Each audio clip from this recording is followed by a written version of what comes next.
Hi guys, this is our last reading for week 2.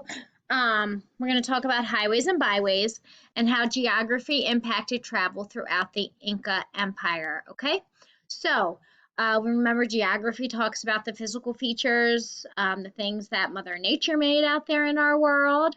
Okay, so we're going to talk about the challenges. Um, Remember that agriculture just means farming. Okay, not too difficult right there.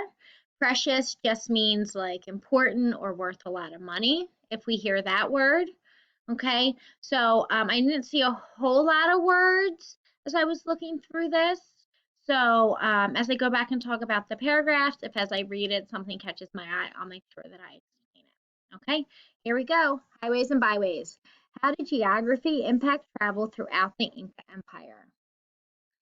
In addition to the challenges it created for Incan agriculture, the extreme mountain terrain of the Andes also presented many obstacles to travel and trade. The Inca created a network of roads throughout the empire.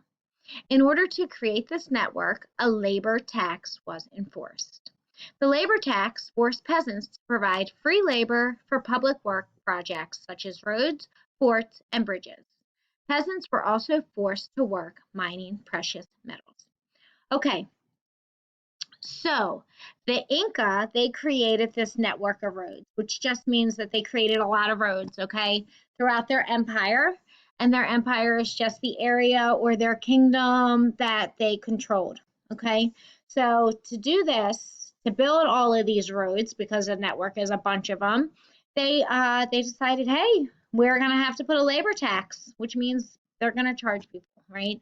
So this tax actually forced the peasants, and when we learned about the hierarchy in societies earlier in the year, where did peasants fall? Were they up here or were they down here, right?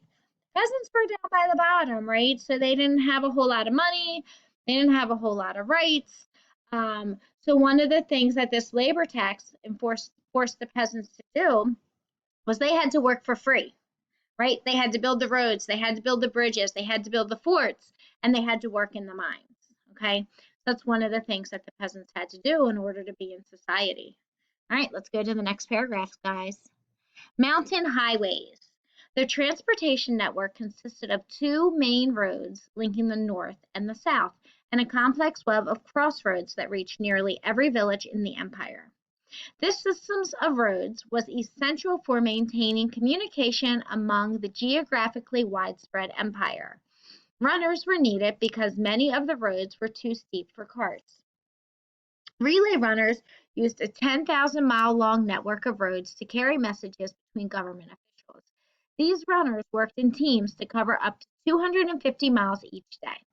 The roads were also used by the military, which could travel quickly to any region to protect the empire from invasion or to stop rebellions.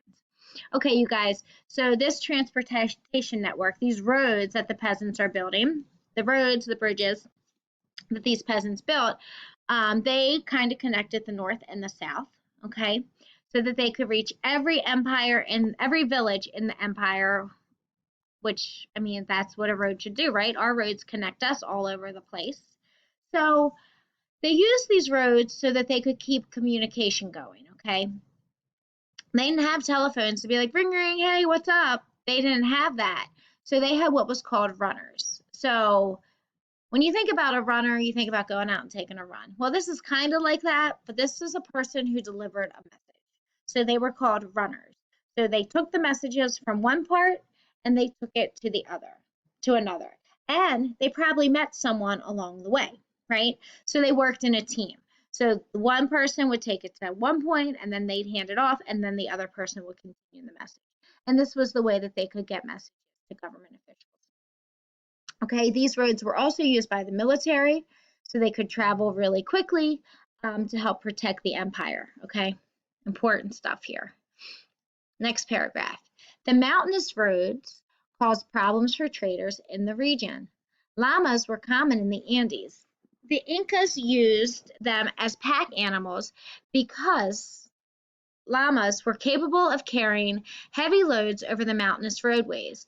The llamas also provided a source of wool that was used to make cloth. Yarn was spun and boiled in dye. The dyed yarn was turned into fabric. Incan women paid their labor tax by spinning and dyeing wool.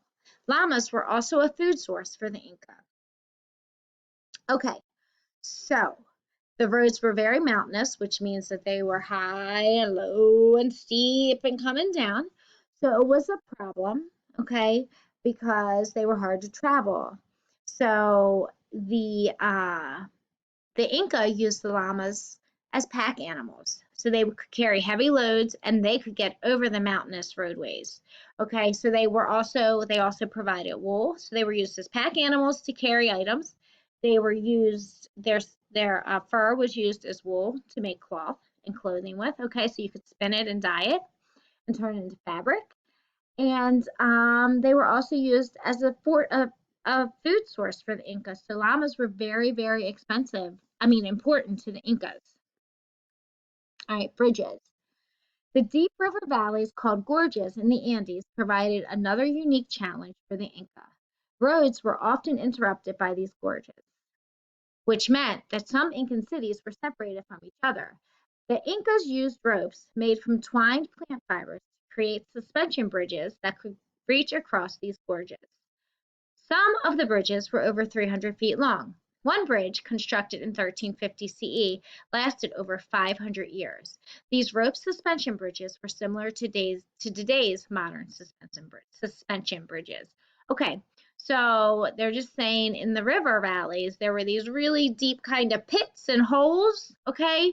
So you would be coming along and then you had to stop because you look down and there's a big river and you can't get across it because it was really deep down, so you couldn't like just walk across it or drive through it or take your animal through it. So they had to build bridges.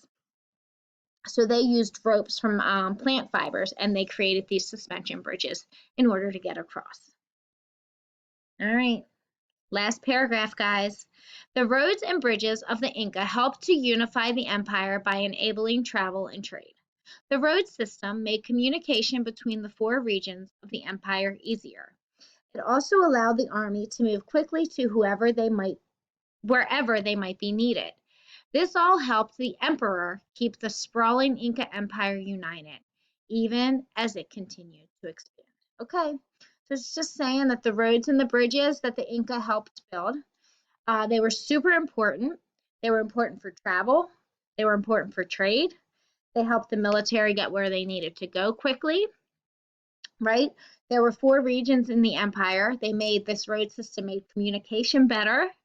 The emperor, who was the big guy in charge, he was able to keep the Inca Empire, even though it was very big, united or together because of the roads and the bridges, because they were able to get from one place to the next. They could send messages, they could trade, they could send backup. Okay, so this is the end of week 2's readings. Watch all your videos.